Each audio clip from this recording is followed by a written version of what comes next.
bed season. And Florida, that's where fish live shallow there. Fish live in less than 3 or 4 feet of water in Florida most of the time in heavy cover. So the combination of those two factors is not conducive as much to spotlighting, even though they do use it. And you're seeing right now all the forward-facing sonar umbilical cord addicts are just getting their butts kicked down there.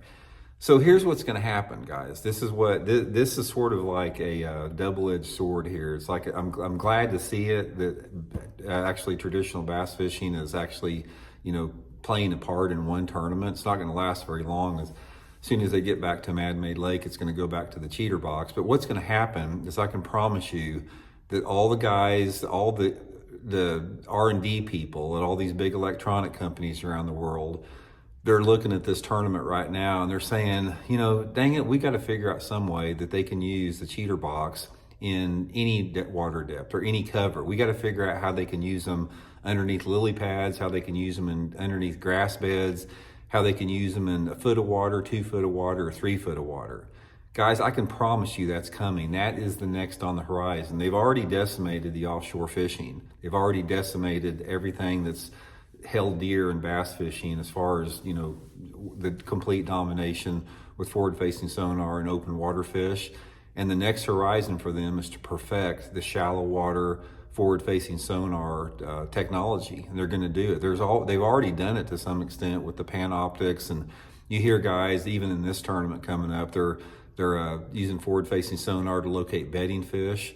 Guys, I can promise you right now that within the next couple years, there's going to be an advancement in the technology that will allow anglers to be able to scope any shallow water cover and detect any bass within that cover.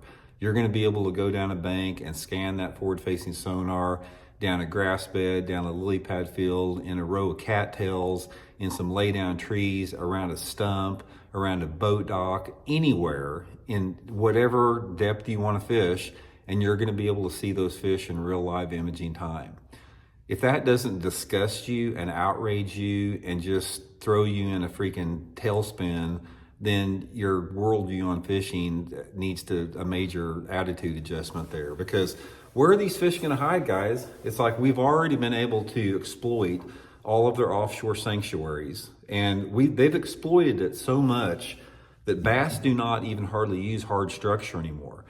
Traditional offshore bass fishing was all about fishing drop-offs and ledges and deep brush piles and that type of stuff. That stuff doesn't hardly work anymore. They've exploited that initially with forward-facing sonar so much that those fish are even living and roaming